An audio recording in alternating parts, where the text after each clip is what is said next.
The Newshour Special Edition. Welcome back. 5 days after train hijack horror, Pakistan Army now faced another attack. Security forces have been attacked, followed by heavy gunfire in Noshki district in Balochistan. And the very same Baloch rebels that were behind the hijack of Jafar Express have called it a fedayeen attack on the convoy of Pak Army Jawans, consisting of 7 buses and 2 cars. This attack took place while they were moving from Quetta to Taftan. Baloch Liberation Army has claimed the responsibility and said that 90 military personnel have been killed in this attack on their convoy. BLA claimed that it targeted a convoy of Pak Army near Rakshan Mill on Noshki. However, Pak Army soon tried to downplay the attack and claimed that about 11 people were killed and 21 injured. The figures far lesser than what BLA claimed.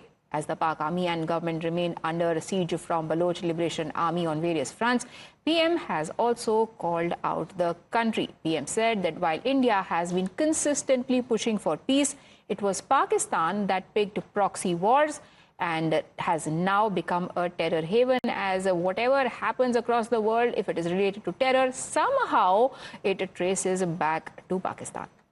Joining us now on the broadcast is Mr. Ashok Sajjanhar, who is a very respected former ambassador, and Raja Faisal, who is a senior journalist. Mr. Sajjanhar, now the proxy wars that Pakistan had chosen to wage against other countries now coming back to bite itself. No, absolutely. Thank you very much for having me. You're very right. I think it was mentioned in 2011 when Hillary Clinton was visiting Pakistan that if Pakistan rears and breeds snakes and serpents in its backyard, they are not going to bite its neighbors. They will come to bite Pakistan itself. And that's exactly what seems to be happening. Whether we see what happened in the Jafar Express in Balochistan or any of the other terrorist attacks, or what you mentioned, this convoy of 7 buses and 2 cars. Pakistan has been rearing, has been supporting terrorists, and India has been, unfortunately, at the receiving end of this. But India has sent out a very clear message to Pakistan. Thus far and no further. If there is going to be any terrorist attack on India, it will be responded in kind and in a much bigger manner. We did that as far as the Uri incident is concerned in September 2016, or the Pulwama attack in February 2019. So I think we are very alive, we are very aware, because we can see that, as Pakistan is facing the brunt of these attacks from across the Afghan border, whether it is the Tehreek-e-Taliban Pakistan or within Pakistan itself, the Balochistan Liberation Army, it could become desperate. The Pakistan Army could become desperate. Pakistan Army could become adventurous and launch some sort of an attack against India just to divert the attention of its people. But India is very capable of defending itself, is very alert and cautious, extra cautious, to ensure that nothing of this nature happens. But Mr. Raja Faisal, like PM said, I'm sorry, sir, I'm interrupting you, but like PM said, Pakistan is today being run by non-state actors. Do you think this is a Frankenstein monster that you've created and now it's gone beyond your control?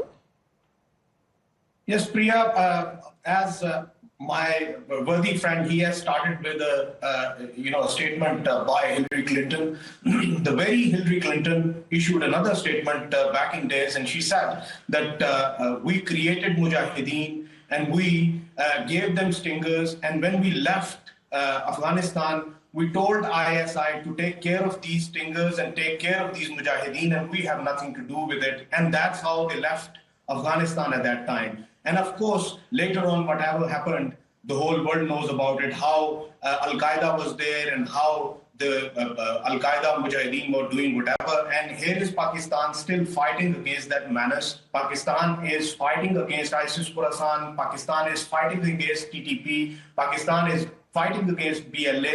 And the very weapons this time around they left in Afghanistan, they are being sold to these. And guess what? I wanted to mention here that I wonder why India keeps on portraying its face as a victim. India is not a victim at all. India is all hand in glove with all of these terrorists. When it comes to Kulbhushan Jadhav, it's a known example. Whole world knows about it. He's been facilitating, financing the terrorists. Perhaps if Pakistan and people who matter would end this denial and baseless subversion and deflection of accountability, the people of Pakistan who are really suffering, who the PM himself said that it is the people who also want peace. And if you don't acknowledge the problem, how are you going to ever work on solving that problem? But unfortunately, I've completely run out of time. Respectfully, gentlemen, I'm so sorry I couldn't give you enough time to voice out your thoughts, but we have to take a break right now. Thank you for joining me.